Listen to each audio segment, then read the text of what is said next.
Bonjour à tous, on se retrouve pour un nouveau Texama Show. C'est encore une fois pour l'actualité technologique et informatique de la semaine, comme d'habitude. Tape des matières dans la description pour sauter directement vers le sujet qui vous intéresse. Et alors, je tourne cet épisode un petit peu à l'avance, donc s'il y a une news qui est sortie vendredi, excusez-moi, voilà, j'étais pas là parce que je suis pas là le week-end. Je pars au Geek Days de Rennes. Donc, ma foi, si vous êtes au Geek Days de Rennes, n'hésitez pas à venir à me voir. Normalement, cette vidéo sort samedi, donc j'y serai encore dimanche, donc vous avez le temps de venir, si vous habitez Rennes, évidemment, ou dans les alentours. Dans tous les cas, on commence. Alors, première news, c'est Gmail, qui a un redesign depuis, genre, 2011, voilà, c'est écrit, parce que, on va le dire clairement, Gmail était devenu un petit peu archaïque sur certaines... d'un point de vue design, il était juste archaïque. Donc, on a enfin un redesign 7 ans après qui rajoute pas mal de petites choses. Des choses qu'ils avaient rajoutées aussi dans... si vous ne savez pas, il existe aussi Inbox par Google, qui est une autre boîte de mail, on va dire, qui permet d'utiliser Gmail, mais qui est différente. Par exemple, il y a un bouton terminer qui archive automatiquement les mails, en fait. C'est-à-dire, au lieu de un bouton archiver qu'il fallait cliquer plusieurs fois, vous avez un gros V facilement accessible et hop, vous utilisez ça. Moi personnellement, j'utilise Inbox, donc je verrai si je switcherai peut-être vers cette nouvelle version de Gmail. En tout cas, il y a du coup, il y a aussi un snooze. Ça, c'est aussi quelque chose qui venait de Inbox. En fait, c'est genre, vous pouvez dire à un mail, ah non, pas tout de suite, renotifie-moi dans quelques heures ou je sais pas quoi. Vous voyez, ça peut être pratique, je pense, pour pas mal de gens.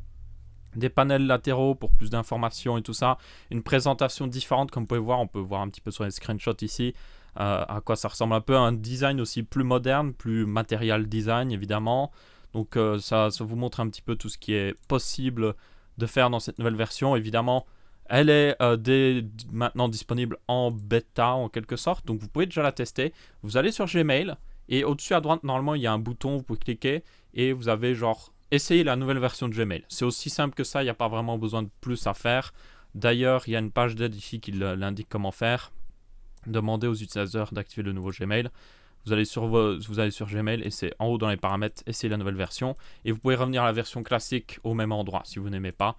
Donc voilà un petit peu à quoi ça ressemble moi, sur ma boîte mail. Mais je ne vais pas trop montrer, sinon ça va montrer les mails. Mais vous voyez un petit peu à quoi ça ressemble. Donc n'hésitez pas à le tester, juste voir si ça vous plaît personnellement. J'ai pas encore eu trop le temps de voir si ça me plaisait de l'utiliser. Mais en tout cas, ça a l'air beaucoup mieux, quand même beaucoup mieux qu'avant. Pardon, la version Android me paraît pratiquement similaire. Donc ça, je ne suis pas convaincu par d'énormes changements. Après, la version Android était plus récente. Donc, ma foi, ça a le mérite d'être ça. Autre news au niveau de la Nintendo Switch. Alors, quelqu'un a trouvé, enfin, il y a un groupe de recherche qui a trouvé une faille de sécurité dans les puces Tegra X1. Les puces Tegra X1, ce sont des puces Nvidia qui sont utilisées dans les Shield TV, par exemple, mais aussi dans la Nintendo Switch. Et du coup, cette faille de sécurité permet, et en gros, elle est à peu près située, il me semble, dans le contrôleur USB, si je me souviens bien, et du coup, elle permet de tout simplement injecter du code en mettant une clé USB infectée dedans, en quelque sorte, et d'injecter du code pour littéralement faire ce que vous voulez avec la console. Au point même qu'il y a quelqu'un, on voit ici, qui fait tourner, vous voyez, sur une Switch Chromium. Donc, c'est, il me semble, Chromium OS, justement. Et du coup, il fait tourner un peu ce qu'il veut. Vous pourriez, à mon avis, limite même mettre Android ou je sais pas quoi dessus. Donc, cette faille de sécurité, déjà, touche tout ce qui utilise des Tegra X1. Donc, comme je dis, les Shield TV, la nouvelle Shield TV comme l'ancienne, et aussi toutes les Nintendo Switch. Et elle est non fixable. Oui, réellement non fixable. Alors, en réalité, si vous êtes un consommateur général, vous n'avez pas trop à vous inquiéter, à part si quelqu'un vient brancher une clé USB dans votre Switch, ce qui risque très peu d'arriver. Juste faites attention peut-être quand vous achetez des accessoires à prendre des accessoires de marques respectueuses, parce que peut-être qu'une autre marque pourra avoir une fausse clé USB dissimulée. Genre, ce serait possible, hein, par exemple, un dock pour une Switch, il pourra avoir une partie USB cachée dedans qui infecte votre Switch. Ça pourrait être totalement le cas. Après, honnêtement, je ne le vois pas trop arriver. Par contre, qu'est-ce que ça va permettre ? C'est une chose vraiment pas bien. Personne ne devrait le faire. C'est vraiment horrible de faire ça. Je ne le recommande vraiment pas et vous finirez en prison d'ailleurs si vous le faites. Ça permettra de tout simplement hacker les jeux de Nintendo sur Switch. Donc, vous pourrez... si vous êtes totalement dans l'illégalité et que vous êtes quelqu'un de méchant, vous pourrez pirater les jeux Switch parce que y a certainement des personnes qui vont sortir des outils dans pas très longtemps, à mon avis, qui vous permettront de tout simplement outrepasser les limites de votre Switch et jouer à n'importe quel jeu que vous aurez téléchargé sur une clé USB. Ce qui est une chose très très mauvaise, évidemment, hein, je tiens à le préciser. Du coup, qu'est-ce qu'ils peuvent faire pour le fixe ? Pas grand chose en fait. Tout ce qu'ils pourront éventuellement faire, c'est mettre à jour le hardware. Donc toutes les nouvelles Switch à partir d'un certain moment seront fixées, mais c'est juste que voilà, ce sera pas vraiment fixable. C'est un peu, ça me rappelle l'époque des PSP où certaines PSP étaient très faciles à craquer, ce qui est une chose très mauvaise, et d'autres PSP, les toutes nouvelles PSP après, étaient beaucoup plus difficiles parce qu'elles étaient davantage sécurisées. Donc c'est un petit peu la même chose au final. Donc, ma foi, plus de pouvoir aux gens qui veulent des trucs gratuits et Nintendo qui va pas être content, évidemment. Mais bon, ma foi, c'est... Les failles de sécurité, il y en a toujours une quelque part et quand on finit par la découvrir, c'est ce qui arrive, évidemment. D'ailleurs, oui, pour ceux qui se demandent, la raison pour laquelle ça a fuité, normalement ça devait être révélé en juin. C'est juste que la team qui l'a découvert avait signé un truc avec Nintendo pour pas la sortir tout de suite, pour que Nintendo ait le temps de voir ce qu'ils peuvent faire. Même chose avec Nvidia. Mais le problème, c'est qu'il y a déjà d'autres teams de hackers qui avaient commencé à trouver la même faille et qui commençaient à poster des trucs là-dessus. Et du coup, ils ont juste décidé de juste révéler le truc. Donc, ça arrive souvent. Vous avez des teams de chercheurs comme ça qui cherchent juste des failles et ils communiquent vraiment avec les marques pour essayer de fixer le problème. Ils sont pas là en mode on va se collecter de l'argent ou autre chose. Non. Vous avez souvent quand même des récompenses offertes par les marques quand même, mais c'est pas genre on va pas faire une rançon, c'est plus genre hey, on a trouvé une faille, est-ce qu'on a une récompense ? Oui, alors merci, voilà, c'est à peu près ça en fait. C'est une chose d'ailleurs, selon moi, qu'il faut faire. Google le fait, quand vous trouvez une faille de sécurité Google, pour les contacter, vous aurez une récompense. Si vous trouvez souvent des failles, ils vont finir par vous engager aussi, ce qui est plutôt une récompense aussi. Donc c'est clairement quelque chose à faire. Il y a Apple par exemple qui est du genre à offrir des récompenses mais minuscules au point même que les gens qui trouvent des failles vont les vendre sur le marché noir. Mais bon, voilà, ma foi, c'est une chose qui arrive. Donc ouais, si vous avez une Switch et que vous n'aimez pas payer, ma foi, peut-être dans quelques temps, je ne le recommande pas, vraiment pas, c'est une très mauvaise chose. Ensuite, la Xbox One, tant qu'on est dans les consoles, va avoir le support du 120 Hz. Oui, le 120 Hz. Alors, la question que vous pourrez se poser, mais ce n'est pas possible. L'œil de l'être humain, comme l'a dit les développeurs de Ubisoft à maintes reprises, ou même d'autres développeurs, l'œil humain ne peut pas voir au-dessus de 30 Hz, 30 FPS. Quelle est cette sorcellerie ? Eh bien, il s'avère en fait que l'œil de l'être humain n'est pas un ordinateur, il ne fonctionne pas à 30 Hz, et fonctionne plutôt selon le fait que votre œil repère les mouvements. Du coup, des fois, votre œil va aussi bien fonctionner à 5 Hz en quelque sorte. Et puis, quand il va voir une voiture passer devant lui, il va fonctionner à 150 Hz et même plus. C'est parce que vos yeux, c'est pas un ordinateur. Contrairement à ce que certaines personnes voudraient vous faire penser pour juste avoir l'excuse de développer des jeux moins optimisés. Enfin bref. Du coup, oui, n'importe quelle personne sensée sait que le 120 Hz, c'est plutôt génial en fait. Surtout pour des jeux peut-être qui seraient plus anciens et qui du coup ne tourneraient pas. Ou alors il y a des jeux sur Xbox qui tout simplement ne tournent tellement bien qu'ils pourraient tourner à 120 Hz en fait. Donc c'est une bonne chose, c'est une option en plus, et j'espère aussi qu'ils essaieront de mettre en place une option 60 FPS dans n'importe quel jeu qui sorte. Mais bon, le problème c'est que ce sera une option, donc si les développeurs l'utilisent pas, ils l'utilisent pas. Donc ma foi, on verra bien. Et du coup, apparemment, il y avait aussi le support de la FreeSync 2, ça j'avais oublié qu'ils avaient rajouté ça, et ça c'est plutôt cool, parce que FreeSync permet d'avoir un taux de rafraîchissement qui suit votre écran. Enfin, les deux communiquent pour avoir le même taux de rafraîchissement, ce qui est une très bonne chose et qui permet d'éliminer certains problèmes du bas FPS. Mais bon, du coup, pour information, ils le disent d'ailleurs, vous ne pourrez pas jouer à du 4K 120 FPS, parce que l'HDMI ne supporte pas le 4K 120 FPS actuellement, donc ce n'est juste pas possible. Il faudra de l'HDMI 2.1 et ce ne sera pas, à mon avis, disponible avant un petit moment sur les Xbox et surtout sur les TV, parce qu'il n'y a aucune TV avec l'HDMI 2.1 pour le moment. Donc voilà.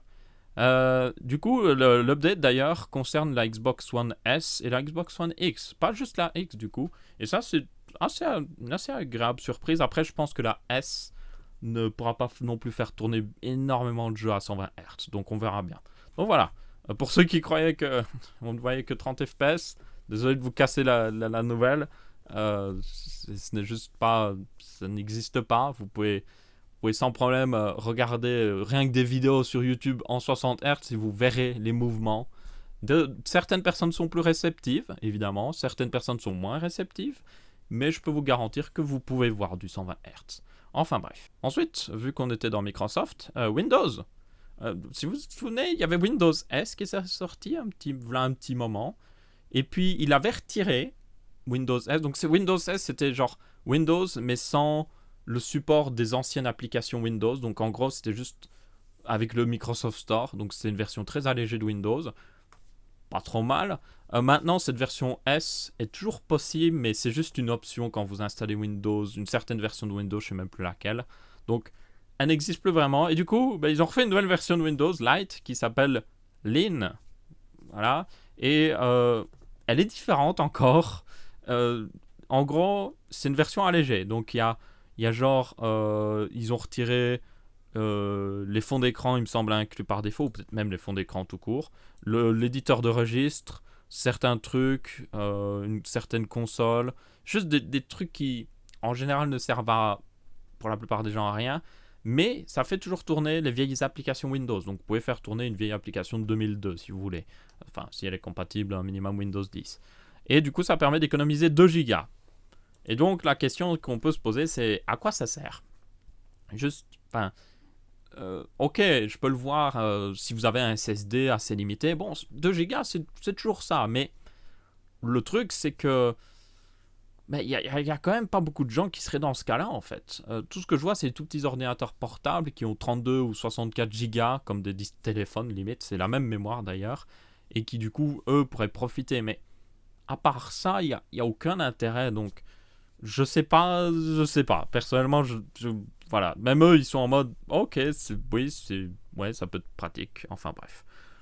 C'est Windows. Ils aiment bien sortir, enfin, c'est Microsoft. Ils aiment bien sortir 300 000 versions de Windows. Et on ne sait jamais pourquoi. Voilà, c'est comme ça. Ensuite, petite news au niveau du G7. Donc, le G7, on a enfin, on va dire, des images un peu plus officielles.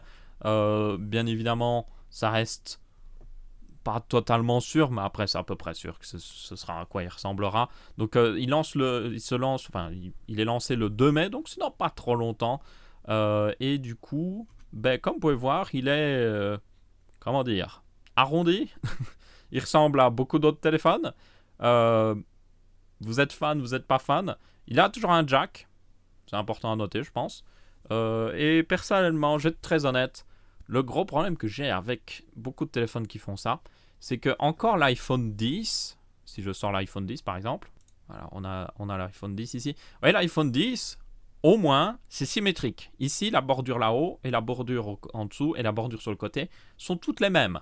Le problème, c'est que sur cette version du LG G7, la bordure ici est d'une certaine épaisseur, là elle est légèrement plus épaisse, et puis là elle est beaucoup plus épaisse. Et donc on est en mode, quitte à faire une notch, autant que ce soit pratique, non? Et là, je vois pas l'intérêt. Je vois pas l'intérêt. Si au moins ils avaient réduit en bas, ok. Mais là, ils ne réduisent pas en bas. Donc autant avoir une symétrie à la limite. J'ai l'impression qu'ils font ça parce que l'iPhone 10 a lancé une mode en quelque sorte. Il y a une marchande de gaz qui est en train de passer. Ne vous étonnez pas si vous entendez de musique. Ils ont lancé une mode et du coup, j'ai l'impression qu'il y a plein de gens qui ont regardé l'iPhone 10 qui étaient en mode « Ah, j'aimerais bien, mais il est trop cher. » Et du coup, ils sont en mode « Hey, attendez, on va faire ça. » Et j'ai l'impression que tous les constructeurs se sont tous jetés là-dessus. En plus, Google va rajouter en tout cas dans la dernière version d'Android, le support pour les notches. Du coup, j'ai l'impression que ils ont tous sauté là-dessus parce qu'ils ont envie en fait que leur téléphone soit différent de l'année dernière. Pour moi, c'est l'impression que j'ai. C'est on n'arrive pas à rendre notre téléphone différent. On va juste mettre une notch. Voilà, c'est à peu près ça. Et à côté de ça, vous avez Samsung, par exemple, qui n'a pas trop changé son téléphone et qui a été critiqué dessus, clairement. Mais personnellement, je pense que si le design est bon, en attendant qu'il n'y ait pas de meilleure technologie, genre peut-être un écran pliable ou je sais pas quoi, ben autant de rien changer. Changer quelque chose qui est plus intéressant. Donc on verra si ils ont juste changé ça. Mais je sais pas, hein, on verra bien s'ils ont amélioré l'appareil photo. Parce que selon moi, un endroit où ils peuvent améliorer, clairement, il y a de la marge à améliorer. Google domine largement, il domine assez bien le marché, on va dire le marché du bon capteur photo téléphone. Du coup, j'aimerais voir justement un constructeur qui est en mode qui fout une fessée à Google, quoi. Parce que jusqu'à maintenant, il n'y en a aucun. Apple s'en approche. Bon, après, il y a aussi des gens qui sont. Ça reste subjectif sur certaines parties, évidemment. Samsung est pas trop loin. Et puis, mais il n'y a aucun vraiment qui arrive, selon moi, à dépasser. Surtout que le truc, c'est que Google, ils le font avec un capteur photo. Et genre, ils font du très bon travail avec un seul capteur photo. Et les autres marques qui mettent même des capteurs photo de 40 mégapixels sur le Huawei, mais ils arrivent même pas vraiment des fois à dépasser sur certains points. Et c'est dommage. Du coup, ouais, personnellement, je le dis clairement, au lieu de vous concentrer sur ce genre de détails, je sais pas, rendez vraiment le téléphone meilleur, je sais pas moi. Enfin bref, on verra bien ce que ça donnera. Donc il aura certainement un Snapdragon 845, 4 Go de RAM, 3000 mAh, assez décevant personnellement, je trouve 3000 mAh, mais bon. Et il lance le 2 mai, voilà, on verra bien. Ensuite, on arrive aux news un petit peu hardware, pièces de PC. AMD va lancer des nouveaux APU. Donc j'ai fait une config de la semaine d'ailleurs, cette semaine-ci, avec l'un des nouveaux APU. Donc j'ai fait avec comment il s'appelle déjà, le 2200G, qui selon moi est vraiment pas mal pour son prix. Vous avez le 2400G, mais honnêtement, je trouve que le 2400G rajoute quand même un peu plus d'argent. Et pratiquement pour cet argent-là, vous pouvez avoir un Ryzen 5 1600 en fait, pour à peu près le même prix. Donc voilà, je trouve ça c'est un petit peu dommage. Du coup, moi, le 2200G, le truc qui est vraiment intéressant avec, c'est que il coûte vraiment pas cher, quoi. Il coûte moins cher que son homologue qui a pourtant aucune partie graphique. C'est assez étrange quand on y pense.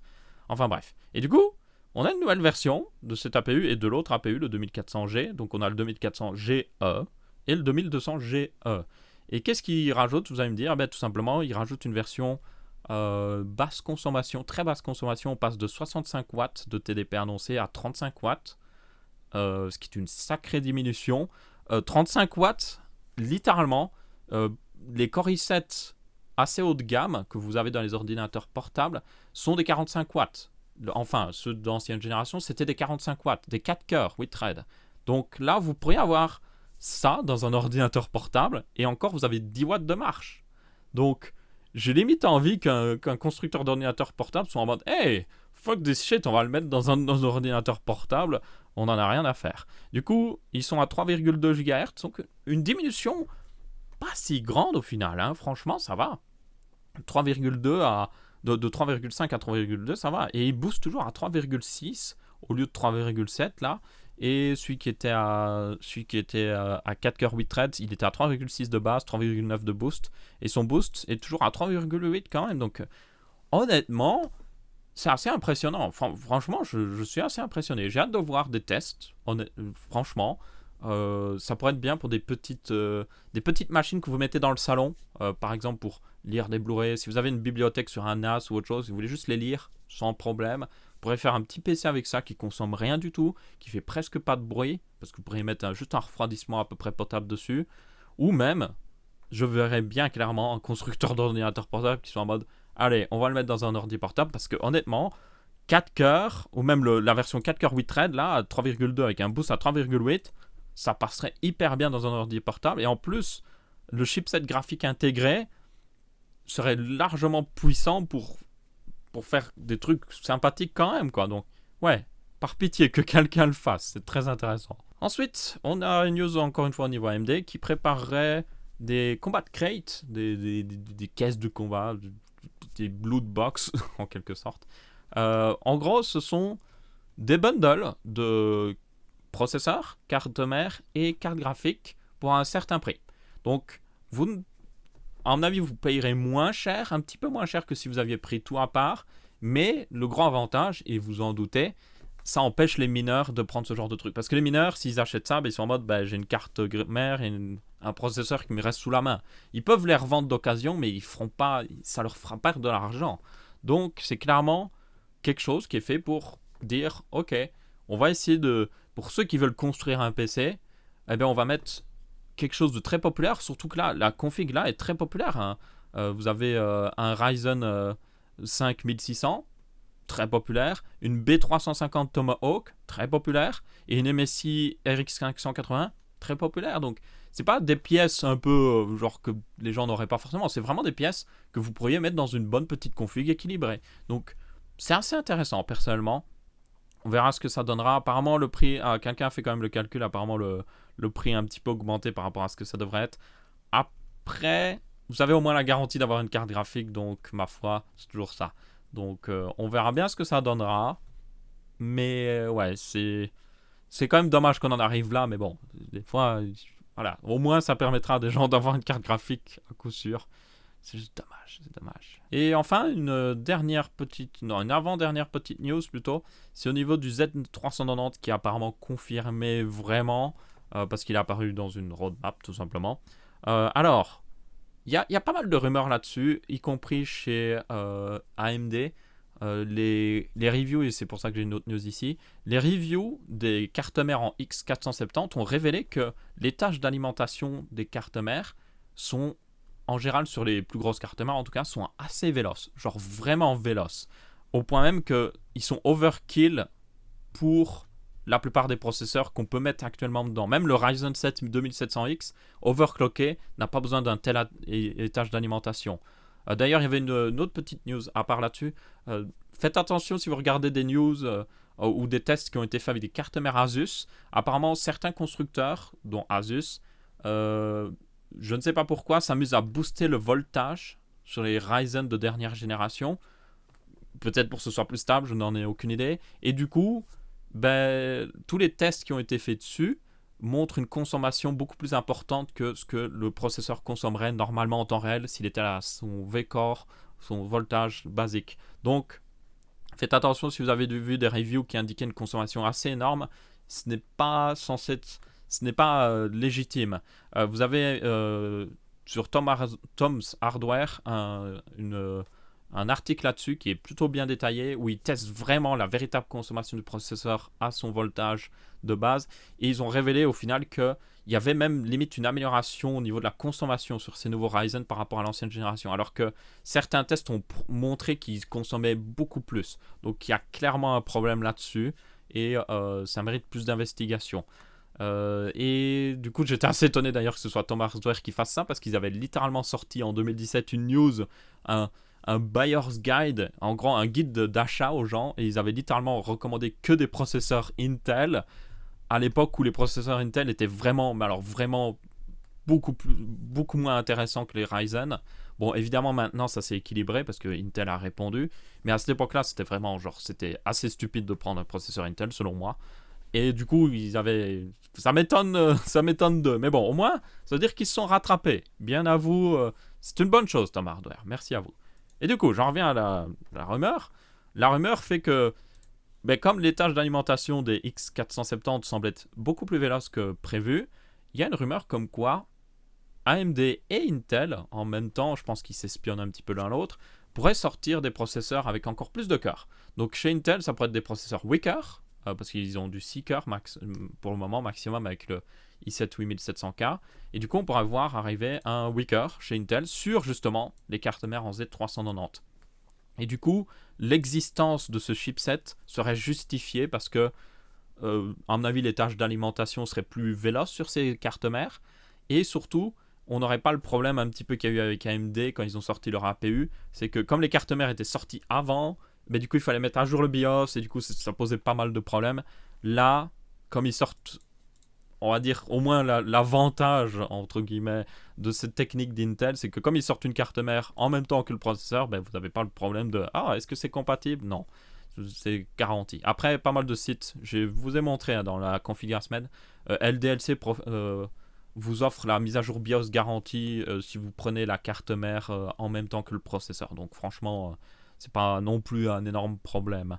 Du coup là, oui, il y a cette rumeur, et ça justifierait l'existence du Z390 parce que franchement, sans ce processeur weaker possible, imaginable, bah, il servira à rien en fait. Servirait vraiment à rien. Surtout que le Z399, non, le X399, pas celui de AMD, oui, ça va porter à confusion. Hein.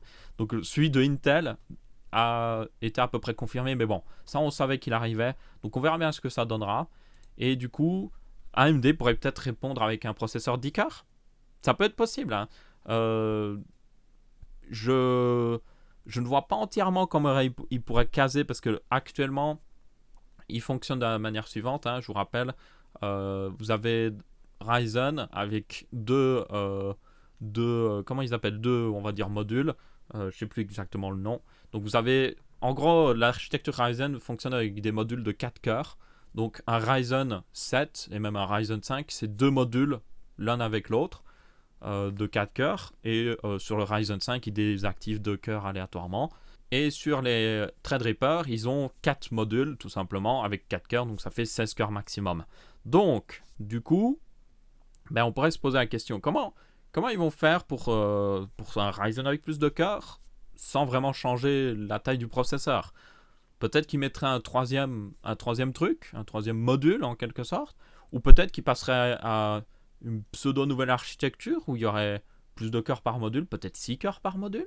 Ce serait pas si fou que ça, franchement, en y pensant.